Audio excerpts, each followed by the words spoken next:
사실 백묘화나 반사수목이나 어떤 시각적으로 보여주는 어떤 형식은 굉장히 차이가 있는데요.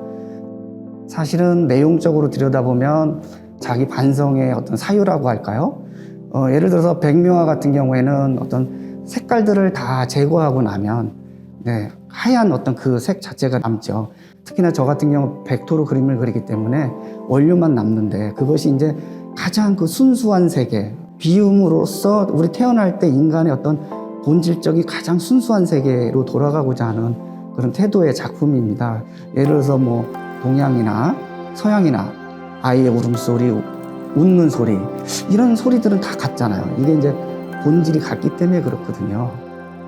그리고 또 반사수목 같은 경우에는 어떤 이렇게 눈에 보이지만 사실이 아닌 것과 보이지 않지만 사실인 것들이 있어요. 그런 경계 속에서 좀 더 원래 그 본디 가지고 있는 그 성질과 또 그 성격을 찾아내는 거, 이것이 제 작업의 이번 컨셉이라고 볼 수 있겠습니다. 사실 저는 뭐 어려서 너무도 그 작은 시골 마을에서 태어나가지고요. 사실 가구 수가 몇 채 안 됐었어요. 그래서 부모님은 농사일을 지시다 보니까 거의 낮에는 이제 혼자 있는 시간이 많았는데요. 그러다 보니까 마을에 있는 그 작은 사찰이 있었는데 낮에든 가면 꼭 점심을 줘요. 그러면 점심도 얻어먹을 겸 가면 또 스님들이랑 어떤 그 불교 문화에 대해서 접하게 되고요.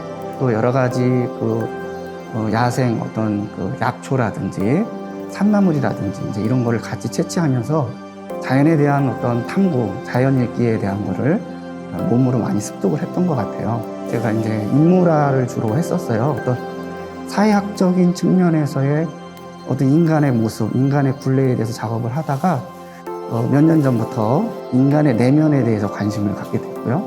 아무래도 이제 인간의 내면을 탐구를 하려고 하다 보니까 어렸을 때 그 야생초라든지 그 사찰에서 경험했던 이런 것들이 자연스럽게 이렇게 드러나기 시작하더라고요. 그래서 작업실을 산으로 옮기게 됐고요. 그래서 그 산 속에서의 어떤 기운들, 그래서 그 산 속의 기운과 또 내 기운이 서로 만나면서 어떤 자연의 몸짓으로서 흔적으로 이제 화면에 남기게 되는 거거든요. 그러니까 결국에 이제 물화일체를 시도하는 거고요. 어쩌면 어렸을 때부터 이 전시가 자연적으로 기획되어졌다 이렇게 봐도 될 것 같아요. 그러니까 어렸을 때 기억과 지금의 태도가 어차피 자연의 어떤 실존적 태도 아니겠습니까? 그래서 아마 이렇게 가로지르고 관통하는 게 아닌가 뭐 이렇게 생각합니다. 저에게서 자연은 사실 도달하고 싶은 정신의 세계 또는 평생 실천해야 되는 그런 어떤 세계라고 생각합니다. 사실 이제 오늘날 물질 만능주의와 그 서구의 어떤 자연관이 팽배하게 우리한테 이렇게 일반화되기 시작했는데요. 사실 서구에서의 자연관은 자연을 운용할 수 있다고 보고요. 동양에서는 순응하고 또 필요한 만큼 썼다가 다시 자연으로 되돌려주는 이런 태도를 갖고 있는데요. 그러다 보니까 서양의 어떤 그런 자연관에 의해서 여러 가지 문제들이 생겨요. 예를 들어서 인간성 상실이라든지 이제는 동양이 나설 시점이 오지 않았나. 그게 바로 이제 지금의 시점이라고 저는 감히 생각합니다. 한국화라는 어떤 질문은 저한테 굉장히 의미가 있어요. 저는 이제 작업을 하면서 가장 고민했던 부분이 바로 한국화에 대한 고민이었거든요. 과연 내가 무엇을 그리고 어떤 태도를 가지고 작업을 해야 되는가에 대한 부분이었어요. 그런데 아무리 고민을 해봐도 사실 저는 한국 사람이고 동양 사람입니다. 결국에는 어떤 현대미술이 어떤 보편성과 어떤 특수성으로 봤을 때 동양이라고 하는 어떤 그 특수성을 현대미술이라고 하는 보편성에 어떻게 우리가 가지고 가고 그것을 설득력 있게 우리가 작업해 나가느냐. 이것이 이제 한국화가 해야 될 부분이고요. 그래서 저는 이제 끊임없이 시도하고 넓혀 가야 되지 않나. 뭐 그런 생각을 합니다. 사실 제가 이제 독일에서 활동한 지 벌써 7년 정도가 됐어요.